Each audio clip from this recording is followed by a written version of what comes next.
Buenos días. Buenos días y bienvenidos de nuevo a la Iglesia de Cristo en Orange County.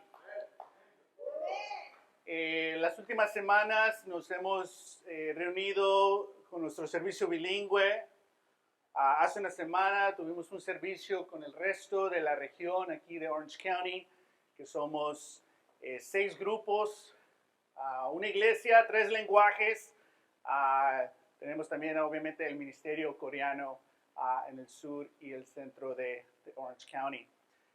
Pero siempre es bueno regresar y estar aquí, aunque no nos hemos reunido así casi que en unas 3 semanas en un ritmo de la iglesia se sienten como 6 meses. Pero es bueno y agradable poder regresar. Por favor, abran las Biblias, abran la poderosa a Hechos capítulo 16. Hechos capítulo 16. Si no tienes una Biblia, puedes quizás compartir con alguien que esté a un lado de ti. Hechos capítulo 16. Esta es una escritura que en el 2018 me interrumpió a nuestra familia. Nos conmovió muchísimo y tuvimos que hacer cambios en nuestras vidas, porque al leer esta escritura en medio de una maestría, a punto de recibir la residencia permanente, una crisis política, podemos decir, en ese año, esa etapa, una crisis en la frontera, y leer esta escritura varias veces cambió muchas cosas, mucha perspectiva. Una de esas fue lo que hemos hablado un poco, que nosotros queremos ser fieles participantes en la vida y misión de Dios. Podemos decir, y como lo hemos mencionado varias veces, que tenemos en veces una imagen del cristianismo no saludable. Tenemos una imagen que pone mucho énfasis y mucha presión en la persona, no necesariamente en Dios. Y las imágenes son importantes porque todos nosotros pensamos en imágenes constantemente. Una de las imágenes que hasta este punto, quizás en el futuro lo vamos a cambiar, pero hasta este punto esa imagen que no es saludable es la siguiente. Dios vino, me salvó y se fue, dejándome a mí y a la iglesia a cargo de la misión para alcanzar a las personas de todo el mundo. Y estamos esperando que Dios regrese para que nos lleve a las nubes. Y parte de eso dices, oye, es exactamente lo que yo pienso, como que no es saludable.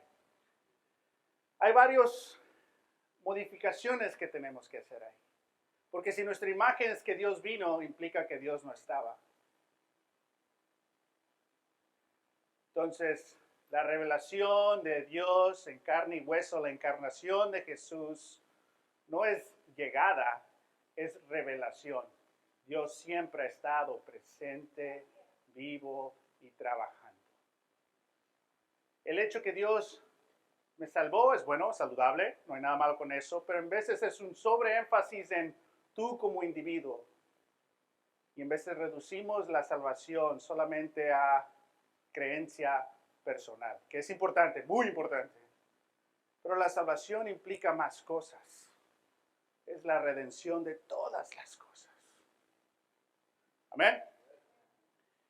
Y obviamente sí, Jesús asciende, pero no significa que se fue.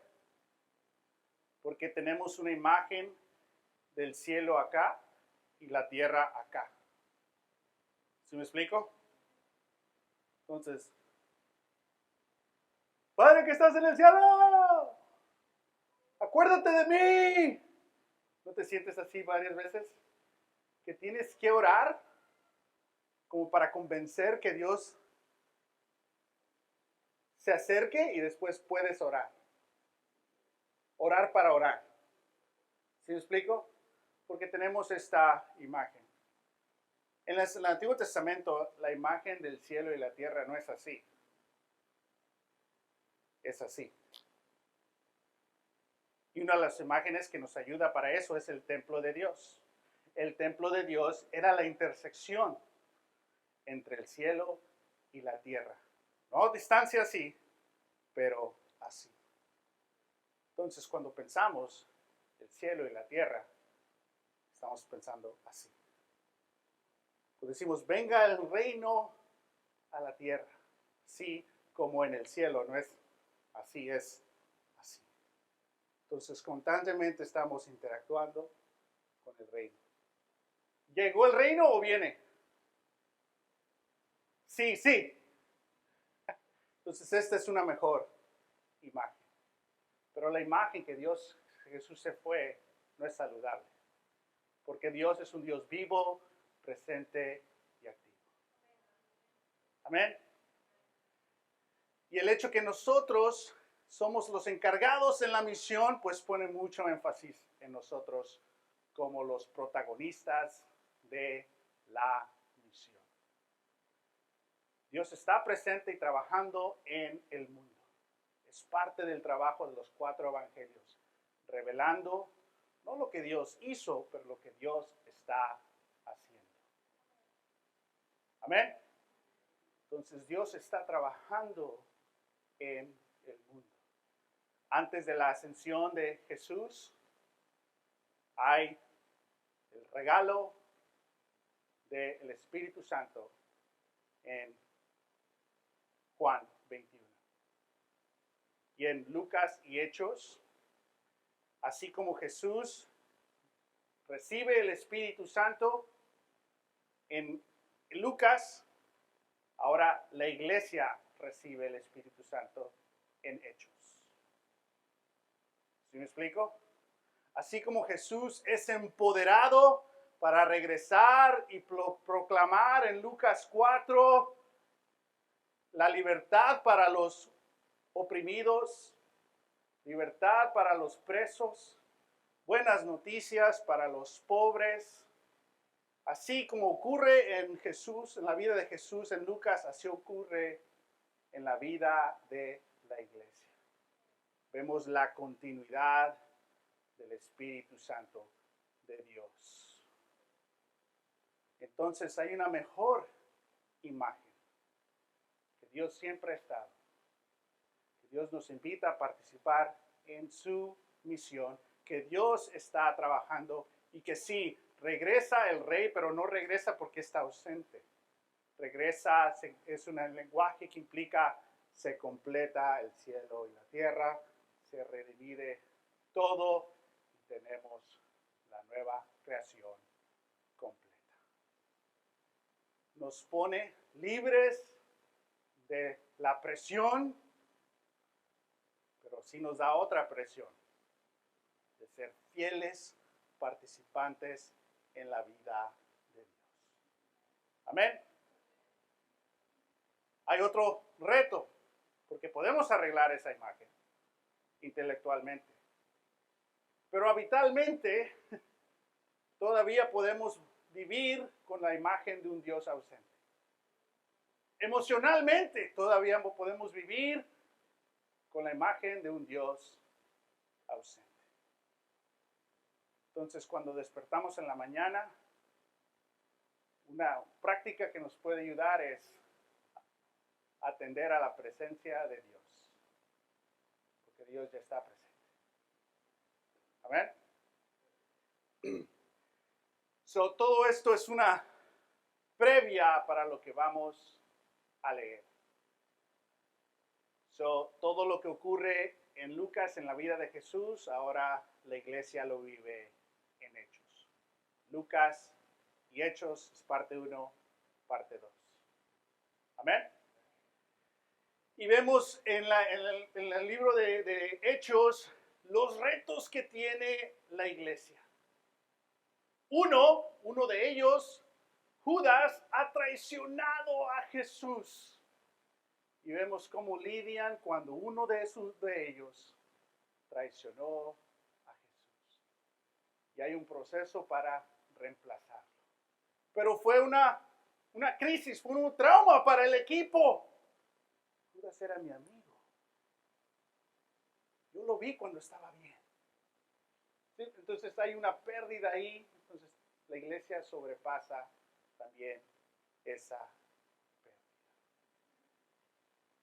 Y ahora tienen el mandato, la presencia, el liderazgo del Espíritu Santo, porque la vida en Lucas como ministerio era más fácil, relativamente hablando, porque eran 12. Y ahora son 153,000. O sea, tú conoces a la gente, ¿no? A veces complicamos las cosas. Entonces el reto de ahora tener más personas que igual son invitados e invitadas a ser fieles participantes. Es un poquito más complicado que cuando eran 12. Y después empiezan a haber grandes necesidades dentro de la iglesia. Y vemos cómo constantemente se tienen que adaptar. Un día van al templo y se encuentran a alguien que está pidiendo limosna afuera del templo. Porque basado en las reglas, esas personas no podían entrar al templo. Pero ahora Dios ha cambiado todo, o ha cumplido todo, sería mejor. Ha cumplido la vocación de Israel.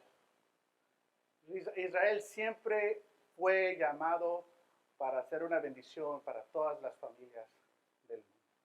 Pero en el camino se hicieron reglamentos de exclusión y Jesús empieza a redefinir y a cumplir esos mandatos. Y ahora esta persona está limpia, está sana, y quizás no la quieren en el templo, pero sí va a pertenecer en la iglesia. Porque en la iglesia no hay restricciones. Más y más han sido incluidos en la iglesia. Y es más bendición y podemos romantizar eso. ¡Ya, qué bien! ¡Wow! Eran todos. Y sí es verdad, pero te conoces. Nos conocemos. Hay más retos, pero sin embargo la iglesia puede, a través del liderazgo del Espíritu Santo, sobresalir esos retos. Y después, políticamente, hay un énfasis en dejen de predicar, esto los vamos a poner en la cárcel. Y ahora hay esa presión políticamente hablando, y sin embargo la iglesia ora. Ayúdanos a predicar más si hay un temblor. Entonces, reto tras reto, tras reto, la iglesia, bajo el liderazgo, en la presencia de Dios, se sigue adaptando a las cosas que Dios está haciendo. Nosotros, como una iglesia en español en los Estados Unidos, somos parte de ese linaje de adaptación para que más sean incluidos. Que en la iglesia no puede haber ciudadanos de segunda clase. Y que el lenguaje es algo principal y útil para el Espíritu Santo. Que no tienes que hablar inglés para ser parte de la iglesia. Amén. Que no hay esos requisitos, pero hay espacio para más. Y estamos en esa adaptación de que somos una iglesia, pero estamos conectados con una iglesia y estamos conectados como iglesia. Y estamos conectados como iglesia. Entonces vemos la dinámica de la iglesia, desde lo local, lo geográfico, lo nacional, lo global. Amén. Entonces sigue avanzando la iglesia, pero ahora muchísimas personas gentiles son parte de la iglesia. Gentil es básicamente una palabra para naciones. Básicamente muchas personas que no eran judíos ahora son parte de la iglesia. Y para el cristiano judío este era un reto, porque como fiel judío tenías ciertos reglamentos que tenías que seguir. Parte de tu cultura, que Dios honra. La primera iglesia seguía yendo al templo, pero obviamente se acercaba la era donde ya no iba a haber un templo. Y ahora estás entrando una era donde la iglesia, Israel, ahora está alcanzando a más naciones. Y cuando entran diferentes culturas y diferentes lenguajes, cambia la conversación. ¿Que no? Es como cuando están hablando todos los hombres, ¿no? Están hablando. Tú imagínate lo que tú te quieres imaginar de qué están hablando. Y llega una mujer, ¿y qué pasa? Cambia la conversación. O cuando están todas las mujeres, ahí no cambia la conversación, cambia la conversación, ¿no? O cuando están todos de un grupo, de una raza, y llega alguien de otra raza, cambia la conversación. Cambia la dinámica. Entonces, si hay muchos gentiles en la iglesia, cambia la dinámica. Y siempre hay personalidades que les gusta orden y control, ¿no? Y dicen, oye, todos estos gentiles tienen que pasar sobre los ritos judíos para ser parte de la iglesia. Y se armó un debate. Pero en Hechos 15 llegan a la conclusión. Vamos a ir del hecho. Están en el 16, vamos al 15. 15:28 dice, nos pareció bien al Espíritu Santo y a nosotros no imponerles a ustedes ninguna carga aparte de los siguientes requisitos. Se junta un consejo de apóstoles y Pedro, ya haber tenido una interacción con Cornelio y diferentes gentiles, ¿qué dice la conclusión? Estos gentiles tienen que ser judíos para ser cristianos o pueden quedarse como gentiles y ser cristianos. Es como decir, si no eres ciudadano de los Estados Unidos, no puedes ser parte de la iglesia. Tienes que regresarte a tu país y ser parte de la iglesia allá. ¿Qué ha ocurrido? Pero, dice Pedro, versículo 28, nos pareció bien al Espíritu Santo y a nosotros. ¿Ves la intencionalidad de la orden? No dice, nos pareció bien a nosotros y al Espíritu Santo. ¿Qué dice? Le parece bien al Espíritu Santo y a nosotros. Nosotros escuchan al Espíritu Santo. No, el Espíritu Santo nos escucha a nosotros. ¿Sí ven ese movimiento? Era obvio que Dios está presente, vivo y activo y liderando a la iglesia, guiándolos cómo adaptarse. Y el Espíritu Santo le hace claro a toda la comunidad que los gentiles pueden ser cristianos como gentiles. En el 2018, entrando y viendo todo esto, cambian las cosas. Y ahora hacen una carta con requisitos que todas las iglesias deben seguir.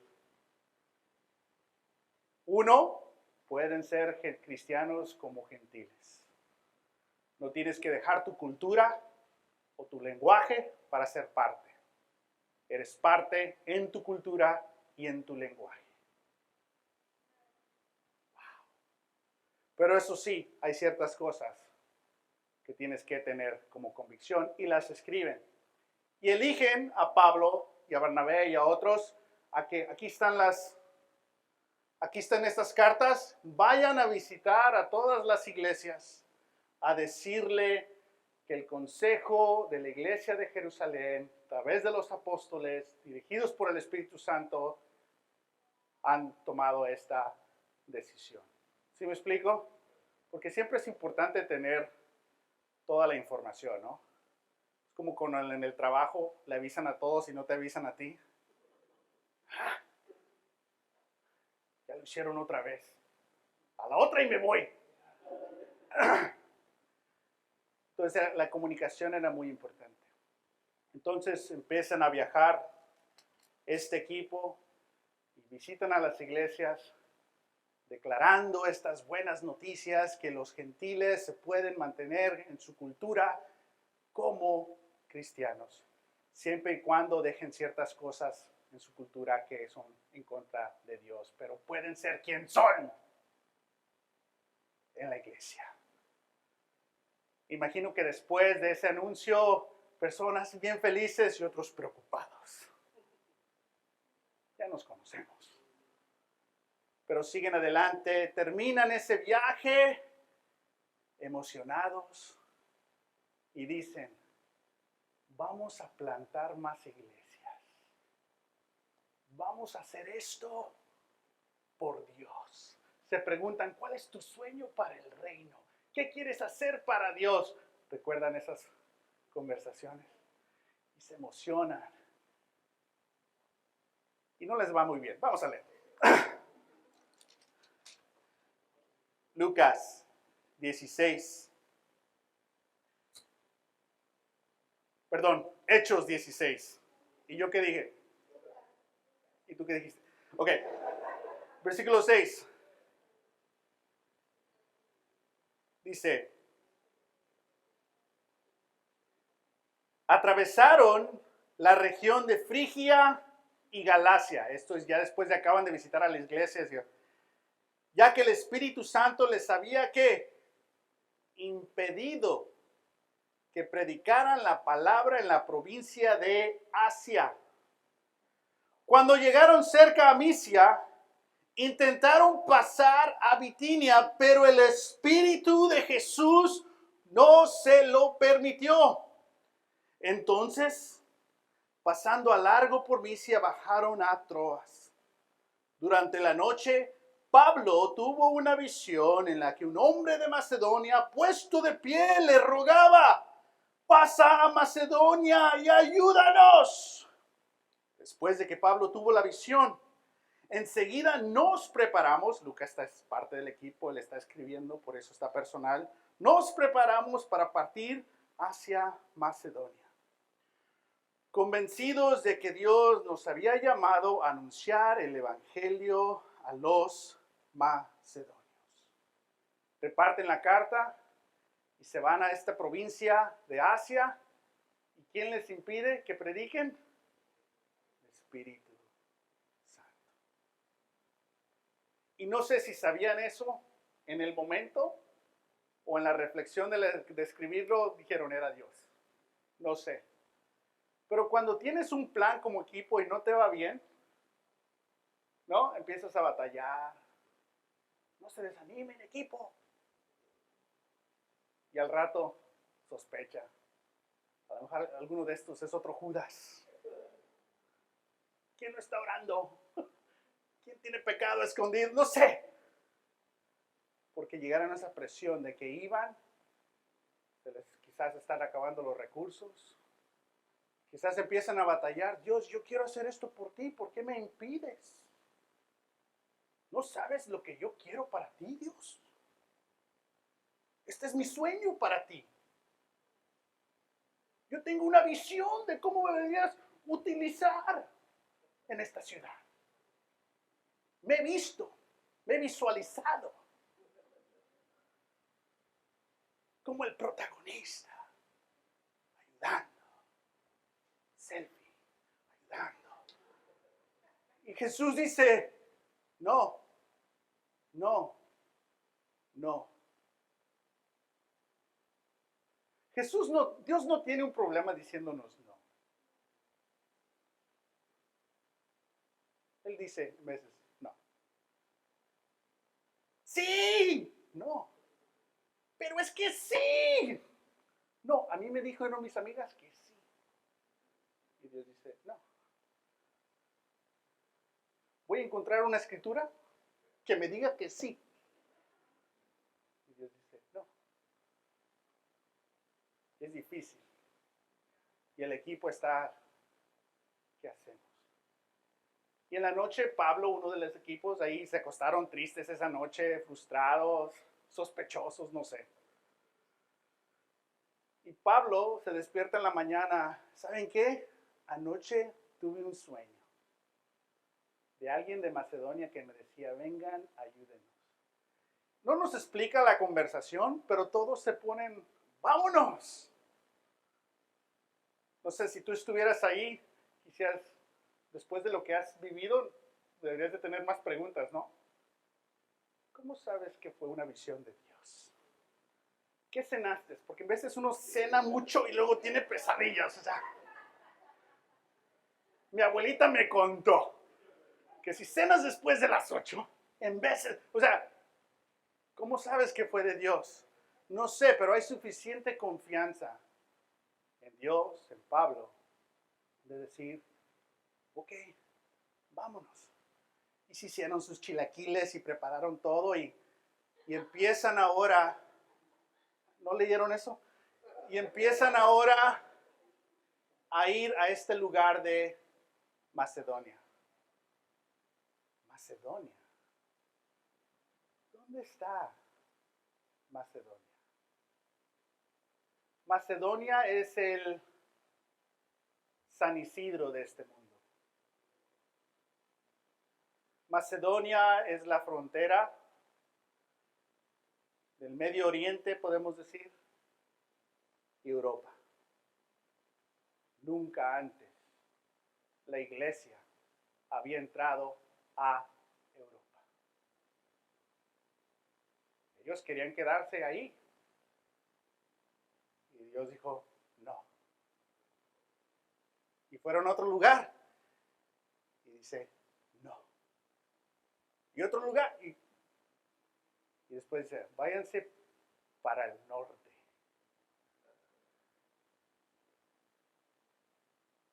Y hemos recordado a través de este festival de Sukkot, de carpas, que para los que tenemos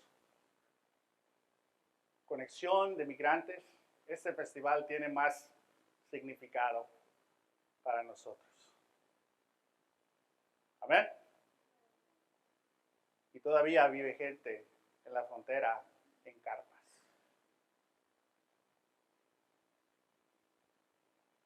Pero Dios le da una visión desde el norte, Macedonia, que los del sur suban. ¿Te acuerdas cuando Dios te llamó a ti? O a tus padres, o a tus abuelos, para ir para el norte. Y usualmente porque había muchos nos. Ya no había de otra. Y Dios nos jala para el norte, a migrar. Y aquí va este equipo que entra a Europa por primera vez. Entonces, en versículo 11 dice, zarpando de Troas, navegamos, cruzaron el río, ¿no? Directamente a Samotracia y al día siguiente a Neápolis. De ahí fuimos a Filipos, que es una colonia romana y la ciudad principal del distrito de Macedonia. En esa ciudad nos quedamos varios días. Entonces, están por primera vez en Europa. Entran a Neápolis.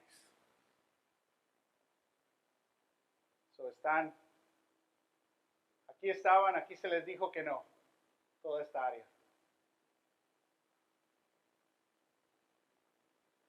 Y ahora empiezan a viajar a Troas, navegan a Neápolis, entran a Filipenses y ahí se quedan varios días. Por primera vez, la iglesia está en Europa. Ahora son ellos los extranjeros. Acaban de lidiar en el capítulo 5 cómo nosotros los ciudadanos atendemos la inclusión de los gentiles extranjeros. ¡Oh, no! No son extranjeros, son igualmente ciudadanos como son. Amén, a celebrar. Y ahora, ya que todos somos ciudadanos, los manda Dios a Europa, donde ahora son los extranjeros.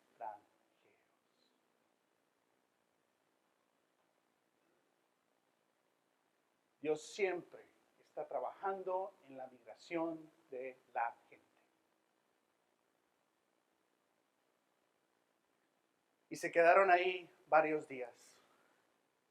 Ellos tenían una fórmula cuando entraban a una ciudad. Como cristianos judíos, buscaban una sinagoga y entraban a la sinagoga como fieles judíos, con permiso para enseñar, y enseñaban sobre Jesús, sobre los profetas, sobre Moisés, sobre la ley, y cómo Jesús en su muerte y resurrección es el cumplimiento de todas estas escrituras. Muchos se bautizaban, otros les decían ya no vengan. Pero por primera vez están en un lugar donde no hay sinagogas. ¿Qué haces? ¿Cuál es el plan? Esta no me la sé. No entiendo el lenguaje, la cultura. Nos ven como extraños. Varios días de sin saber. En veces es bueno no saber.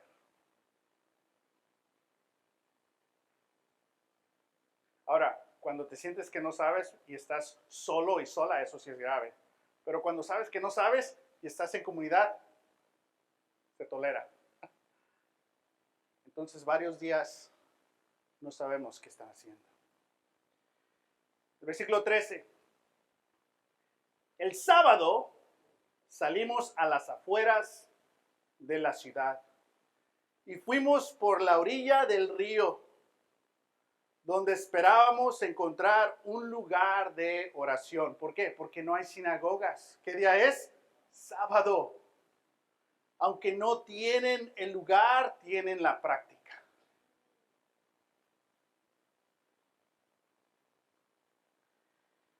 Hemos hablado la importancia de tener un sabático en nuestro ritmo de la vida, ¿no? Que básicamente trabajamos 6 días y un día de descanso. Y nos cuesta descansar. Y en veces, por la situación y el contexto en cómo trabajamos y en qué trabajamos, en veces no hay día de descanso. Pero queremos buscar ese descanso. Y hemos discernido que para nosotros como comunidad el domingo es ese día. Del día de alabanza, de comunidad, de familia. No tenemos reuniones de liderazgo los domingos, porque el domingo es para Dios, para la familia, para amigos y la comida, si no es pecado. Entonces ellos tenían este ritmo, quizás en la semana, varios días, había ansiedad, querían hacer cosas, pero es increíble que el día de descanso, el día de oración, el día de tranquilidad, el día donde no haces nada en ese sentido, ese es el día que Jesús dice, ahí yo hago el trabajo de sanación.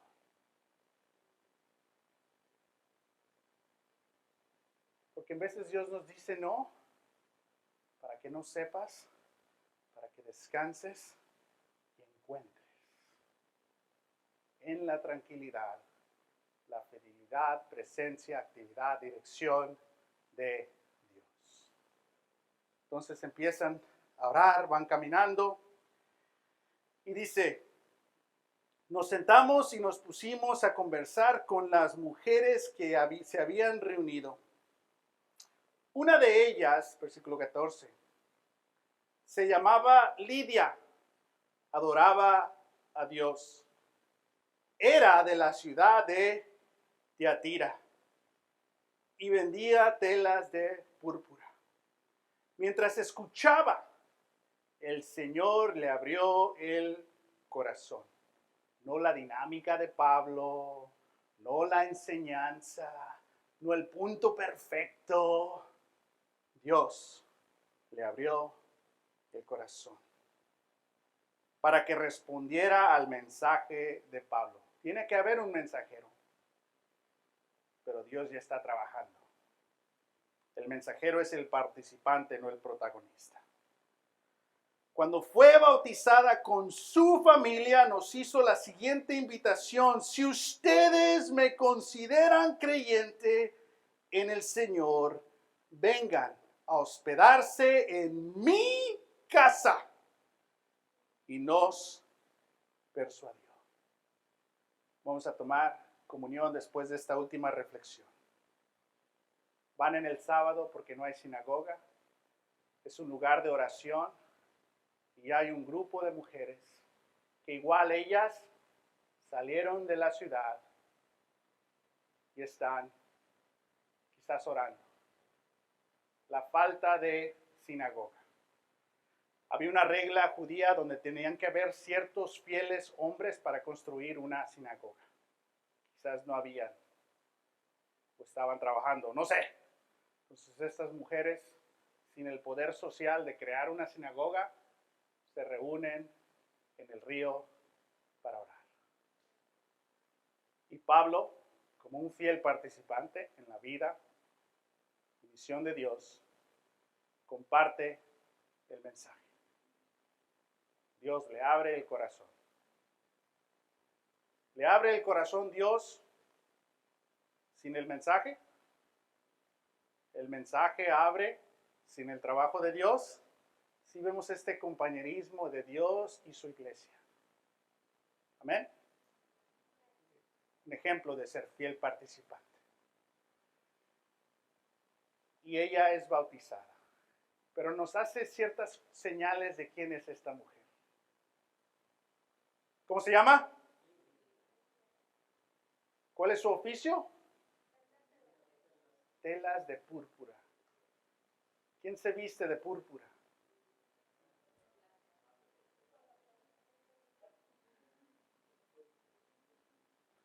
La gente rica y Clementina.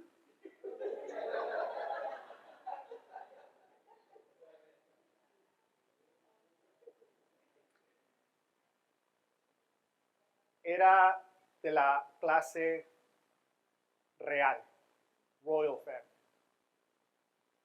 Es una mujer con su negocio. Rica, porque no vive en la casa de su esposo. Es su casa. Tiene su familia. Ella es la líder de su hogar. Ella es una emprendedora. Tiene su negocio. Y estos hombres, equipo de hombres judíos, que tenían en contra o tenían prohibido hablar en público con mujeres, y ahora hablar en público con mujeres gentiles, como que nadie me vea. ¿Está bien esto, Dios? ¿Qué hago? Todo Asia nos dijeron, no, estamos en Macedonia, la visión era de un hombre. Y estas mujeres acaban de responder al mensaje. Estoy confundido, Dios. Pero en veces Dios no necesita tu permiso que entiendas. En veces entendemos hasta después. Oh, yo todavía estoy aprendiendo la matemática del high school. No se crean, no la entiendo. Y Dios le abre el corazón. Y ahora la iglesia, representada por este equipo, que Lucas está ahí escribiendo, no saben qué hacer. Ahora, vamos a regresar a ese punto de hospitalidad. Pero antes, esta emprendedora, ¿de dónde es? De Tiatira. ¿Ok? ¿Dónde está ese lugar? Están ahorita en Filipos. Y dice que Lidia es de Tiatira. ¿Sabe dónde está esa ciudad? Ahí están en Filipos. Tiatira está en el área donde Jesús les dijo no. Y después Dios les dice, vénganse para el norte, mijos. Y van. Y ahí en Filipos se encuentran a un grupo de mujeres abierta al mensaje, particularmente Lidia, mujer gentil, emprendedora, migrante. La primera bautizada en el continente de Europa es una mujer gentil, emprendedora, migrante. No hay categoría para poner todo eso en la orden que estaba el equipo. ¿Sí me explico? Vamos a sinagogas, explico, resultado. Buenas intenciones, vamos a la otra ciudad, sinagoga, explico, resultado. Nada de eso funcionó. Y ahora van a un lugar donde no saben qué hacer, no saben quién ser, simplemente compartir. Y Dios los sorprende. ¿Quién ayuda a quién? Porque en veces como cristianos tenemos una postura de que nosotros lo sabemos todo. Y somos los buenos, ayudando a los malos. Y así no es la imagen de Dios. Somos personas con retos, con debilidades, unas que las cuales estamos conscientes y las otras no nos han dicho las otras personas que están ahí, ayudando a otras personas. Porque no somos los protagonistas y los héroes, somos servidores y participantes en lo que Dios está haciendo. Esta no es una experiencia religiosa, vivimos como fieles participantes para Dios. Y me encanta esta sorpresa. Una mujer gentil, emprendedora, líder de su hogar, migrante. Se bautiza y ¿qué le dice a los hombres judíos? Si me creen creyente, vengan a mi casa. ¿Sabes lo radical que es esa invitación? Un hombre judío no entra a una casa de gentiles. Un equipo de hombres judíos no entra a la casa de una mujer gentil. Pero se acaba de bautizar. ¿Qué hace? En Lucas y Hechos, todo lo importante ocurre alrededor de una mesa. Porque con quien comes es con quien perteneces. Y Jesús comía. Así se puso Tina en el retiro. Me enseñaron la foto. Y me contaron el chisme. Con quien te sientas es con quien perteneces. Y Jesús se sienta con recaudadores de impuestos, con personas enfermas, personas marginadas, con hombres y mujeres. Porque Él está creando una nueva realidad social. Todos son invitados a la mesa de Dios, pero es la mesa de Dios. Y eres invitado de acuerdo a los requerimientos de Jesús, de Dios. Pero eres parte de. Y ahora esta mujer les dice, si vienen a mi casa y comen, en verdad somos familia y una iglesia. ¿Qué le dices? No, ¿sabes qué? Es que. No estamos hablando de hombres juntándose con mujeres, estamos hablando de algo más profundo. Estamos hablando de que si estos judíos cristianos comen con esta mujer, dejan de ser ciertamente de este grupo y ahora son parte de. Entonces hay una nueva realidad social. ¿Y qué hacen? Nos persuadió. ¿Quién nos lideró? Ella. Hay esta humildad. Y comen con ella, creando el inicio de una nueva realidad social en Europa. Una Europa que está estrictamente estructurado, segregado con quién es ciudadano romano, quién no lo es, quién pertenece, quién es esclavo, quién es esto, y todos pagan impuestos. Y ahora que este choque social. Wow. Y por eso no usamos el término ministerio latino, porque nos describe en términos de segregación. No tendríamos un ministerio afroamericano, asiático. Llamamos al ministerio coreano porque ese se llama también el lenguaje. Somos un ministerio en español de muchísimas culturas, países, generaciones. Amén. Y vivimos en esta dinámica.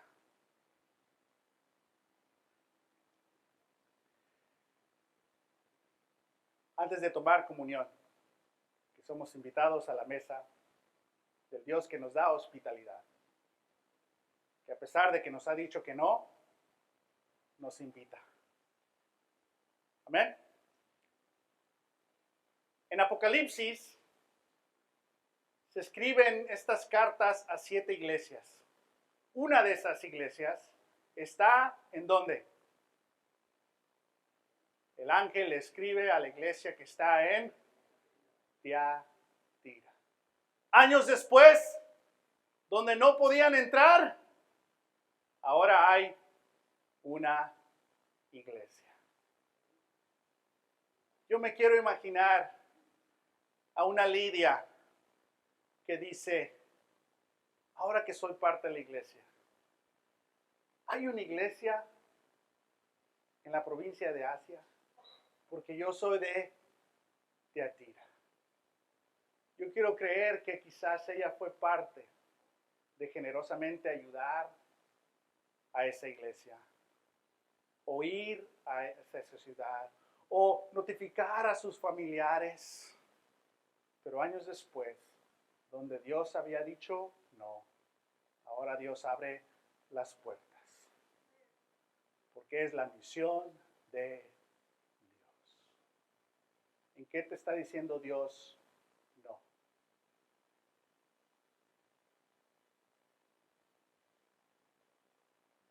¿A qué visión te está invitando que participes? No la tuya, la de Dios. ¿Cuáles son las sorpresas de personas que te invitan a participar en la vida y misión de Dios que no te esperaba? ¿En qué áreas Dios ya ha abierto tu corazón? ¿Cómo puedes ser un fiel mensajero? ¿Dónde están las orillas del río en tu vida? ¿Cuáles son las personas que están buscando a Dios, que Dios te está invitando a compartir? Seamos fieles participantes. Oremos.